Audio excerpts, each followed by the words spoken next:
ठरलं तर मग या मालिकेच्या येणाऱ्या भागामध्ये आता मात्र मालिकेमध्ये जबरदस्त ट्विस्ट आलेला आहे।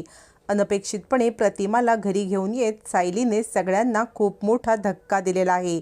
प्रतिमा सायलीचा हात धरून सुभेदारांच्या घरात एंट्री करणार आहे आणि आता इथूनच खरी एका नवीन टर्न पॉइंटची सुरुवात होणार आहे। मालिकेमधलं जबरदस्त वळण आपल्याला पाहायला मिळणार आहे।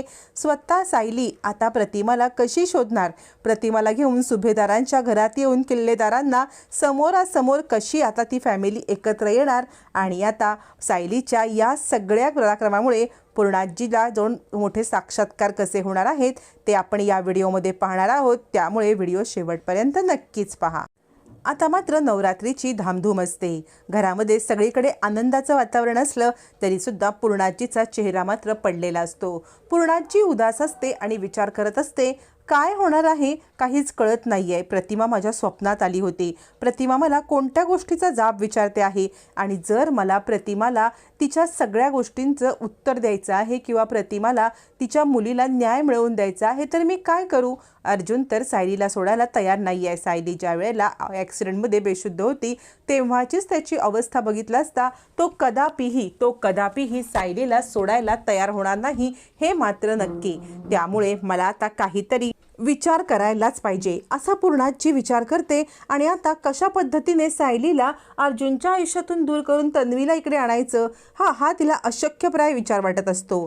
तेवढ्यातच प्रताप म्हणतो, पूर्णाई तू जास्त त्रास करून घेऊ नको बरं। पूर्णाई म्हणते, नाही मला माझ्या प्रतिमाची खूप आठवण येते, प्रतिमासोबत अन्याय झालेल्याची आठवण येते, तन्वीसोबत झालेल्या अन्यायाची आठवण येते। आता मात्र त्याच वेळेला सायलीला कुसुमचा फोन येतो। कुसुम सायलीला सांगते, अगं सायली तू ताबडतोब जशी असशील तशी निघून ये, कारण ना मला एक गोष्ट तुला खूप महत्त्वाची सांगायची आहे। सायली म्हणते, कुसुमताई अगं काय इतक्या तातडीने बोलवतेस। कुसुम म्हणते, मी तुला सांगते ना तू तातडीने निघून ये, तुझ्यासाठी खूप महत्त्वाची आणि आनंदाची बातमी आहे। मग आता कुसुमला भेटायला सायली निघते। त्यावेळेला कुसुम म्हणते, अगं सायली तुला महत्त्वाची बातमी सांगायची म्हणजे मी ज्या बाईला हॉस्पिटलमध्ये घेऊन आले होते ना तर मला अचानकपणे आठवलं की तुमच्या घराच्या इथे जे चित्र आहे ना ते त्याच बाईचं होतं। हॉस्पिटलमध्ये तिचा अर्धा चेहरा मी पाहिला पण 101% ती तीच बाई होती आणि आत्तासुद्धा माझ्यासोबत ती बाई आहे। असं म्हटल्यावर ती सायली ताबडतोब बाहेर जायला निघते। सायली कुसुमला भेटायला आता निघते आणि त्याच वेळेला ती विचार करते की मी इथे सगळ्यांना सांगते की मी कुठे चालले आहे। कुसुमताईला प्रतिमा आत्या भेटलेले आहेत, पण नंतर ती विचार करते जर का कुसुमताईचा हा चुकीचा समज असेल तर उगाच घरच्यांना त्रास होईल, त्यामुळे मी कुणाला सध्या तरी काही सांगत नाही। मी सध्या असंच फक्त जाते आणि त्यानंतर मी काय जमेल ते सांगण्याचा प्रयत्न करते, जर सत्य असेल तरच सगळ्यांना सांगेन। असं म्हणत ती प्रतिमा आत्याच्या फोटोकडे पाहते आणि म्हणते, आत्या मी तुम्हाला न्यायला येते, तयार राहा। कुसुमताई बोलली, म्हणजे तुम्हीच असाल, पण तरीसुद्धा देवी आईच्या मनात काय आहे माहीत नाही आहे ना, म्हणून मी थोडीशी कचरती आहे इथे सांगायला, पण तुम्ही तयार राहा, मी तुम्हाला न्यायला येते।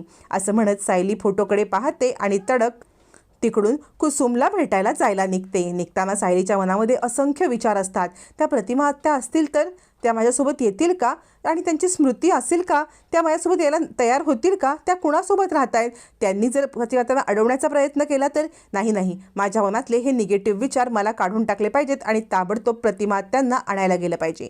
सायलीचं पाऊल बाहेर पडतं पण एक पाऊल मागे खेचत असतं, कुणाला तरी सांगू का, कुणाला तरी घेऊन जाऊ का, पण नको असं तिच्या मनामध्ये द्वंद्व चाललेलं असतं। कुणाला सांगावं का, कुणाला सांगू नये का, 1 ना 100 प्रश्न तिच्या डोक्यात चालू असतात आणि अखेर सायली कुणालाही न सांगता पाऊल बाहेर टाकून प्रतिमाला आणायला निघते सुद्धा, कारण या घराच्या मुलीला या घरात परत घेऊन येईन तरच मी आता पुन्हा घरात येईन असा विचार करत सायली बाहेर पडते। सायलीने पाऊल तर बाहेर टाकलेलं असतं प्रतिमाला आणण्यासाठीचं आणि त्याच्या आधी निघताना तिने एक महत्त्वाची गोष्ट केलेली असते, ती म्हणजे किल्लेदार परिवाराला कोणत्या तरी निमित्ताने इथे बोलवावं असं तिचं प्लॅनिंग असतं।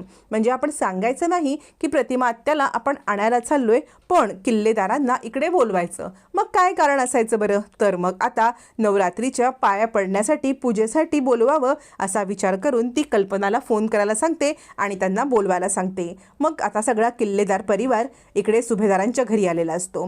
प्रतापला आनंद होतो आणि आश्चर्यही वाटतं की अचानकपणे रविराज आणि फॅमिली इकडे कसे काय आले। ते किल्लेदार फॅमिलीचं स्वागत करतात। पूर्णाजी सगळ्यांना बघून खुश होते पण दुसऱ्या क्षणाला तिचा चेहरा पडतो, कारण आपण प्रतिमासोबत खूप मोठा अन्याय केलाय. प्रतिमाच्या मुलीवरती हा अन्याय कसा बरं आपण सहन करायचा, प्रतिमाच्या मुलीला कसा न्याय मिळवून द्यायचा. आणि ती रविराजांची माफी मागते. रविराज मला माफ करा. याच्यावरती अर्जुन हे सगळं पाहत बसतो. नक्की पूर्णाजीला कोणत्या गोष्टीचं गिल्ट वाटतंय, का बरं ही माफी मागते. आणि तितक्यात सायलीची धमाकेदार एंट्री झालेली असते. कुसुमला भेटून सायली परत येते, पण सायली एकटीच परत येत नाही, तर कुसुमला ज्या वेळेला ती भेटायला गेली असते त्यावेळेला कुसुमने प्रतिमाला घेऊन सायलीची भेट घडवून आणलेली असते. आणि कुसुम म्हणते, सायली बघ ना, याच बाई आहेत ना ज्या तुमच्या घरामध्ये फोटो आहे. अगं याच बाईंना मी त्या दिवशी घेऊन आले होते इकडे, आणि त्या मला सांगतात की त्यांनीच तुला ब्लड दिलं होतं. याच्यावरती आता मात्र सगळ्या गोष्टींचा उलगडा होतो. हॉस्पिटलची घटना जशी तशी कुसुम समोर आणते, आणि आता ती प्रतिमाच आहे याची सायलीला खात्री होते.